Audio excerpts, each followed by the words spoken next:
उस सड़क परिवहन मंत्रालय के अंतर्गत यह सूचना जारी की गई है कि आने वाले दिनों में हम क्या करेंगे, अपने यहाँ पे ड्राइवर और कंडक्टर पद की भर्ती कराएंगे।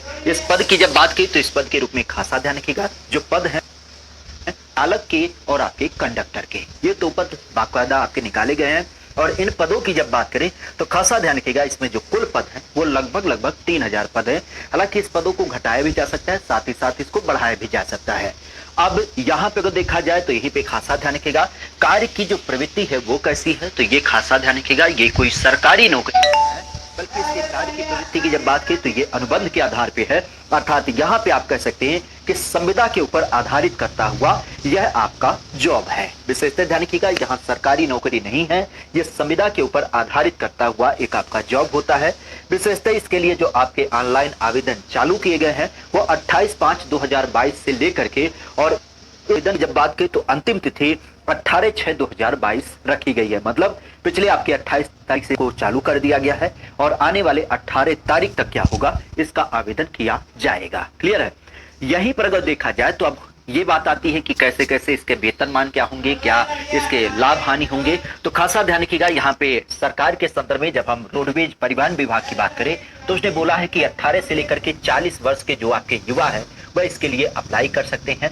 योग्यता की जब बात करें तो खासा ध्यान रखिएगा, जो शैक्षिक योग्यता है वो ये है कि व्यक्ति को कम से कम क्या हो, इंटरमीडिएट की परीक्षा उत्तीर्ण होनी चाहिए। और इंटर परीक्षा उत्तीर्ण होने के साथ ही साथ यहाँ पे क्या हो, उसके पास कंप्यूटर चलाने का मतलब CCC प्रमाण पत्र की जब बात करें तो वह भी आपकी अगर जो हो तो अच्छी बात है। अगर कोई चालक बनना चाहता है तो उसके लिए ITI डिप्लोमा वगैरह की भी बात की जाती है। और अलग अलग अगर जो भारांक आप रखते हैं जैसे NCC वगैरह के, तो उससे भी आपको लाभ प्राप्त होगा। हालांकि यहाँ पे देखा जाए तो जो रिक्तियों की संख्या है वो करीब 3000 पद हैं। और इन पदों में सामान्य वर्ग, OBC वर्ग, EWS, महिला, SC ST, यहीं पे अगर जो देखा जाए तो ये सारे वर्ग क्या हैं, इसमें आपके समाहित हैं। अब ये बात होती है कि आखिर इतनी सारी नौकरी है, जब संविदा के ऊपर आधारित है तो वेतनमान कितना होगा। तो खासा ध्यान रखिएगा, इसमें जो वेतन आपका निर्धारित किया गया है वो ये है कि कम से कम एक महीने में जब आप 22 दिनों की ड्यूटी करेंगे तो उस 22 दिनों की ड्यूटी में ऑन एवरेज आप 5000 किलोमीटर की दूरी चलेंगे। कितना?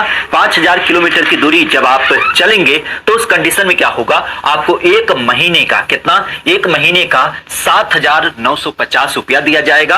और इसके अलावा 13% क्या होगा, आपको EPF वगैरह का योगदान मिलेगा। तो ओवरऑल अगर जो कहा जाए तो यहां पे आप समझ सकते हैं कि 8000 रुपया महीना, कितना, 8000 रुपया महीना इसका वेतनमान है। तो इस चीज को ध्यान रखिएगा। हमारे यहाँ पे खास करके रोडवेज के संदर्भ में जो आपका राज्य सड़क परिवहन निगम है उसके द्वारा ड्राइवर और कंडक्टर पद को निकाला गया, जिसके लिए वेतन आपके दिए जाएंगे लगभग 8000 रुपए। संविदा के ऊपर आधारित ये वैकेंसी है।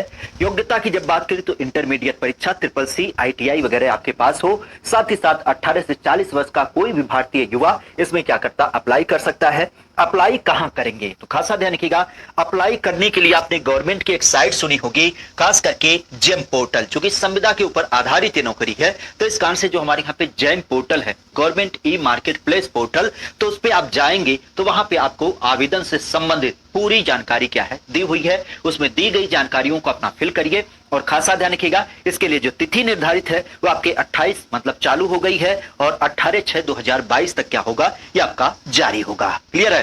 तो एक बड़ी सूचना थी खास करके उत्तर प्रदेश के संदर्भ में, रोडवेज सड़क परिवहन विभाग के मंत्रालय के संदर्भ में कि 3000 पदों की वैकेंसी निकाली गई है। तो अगर जो आप इच्छुक होते हैं संविदा की नौकरी करने के लिए तो आप इसमें जरूर अप्लाई कर सकते हैं। उम्मीद करते हैं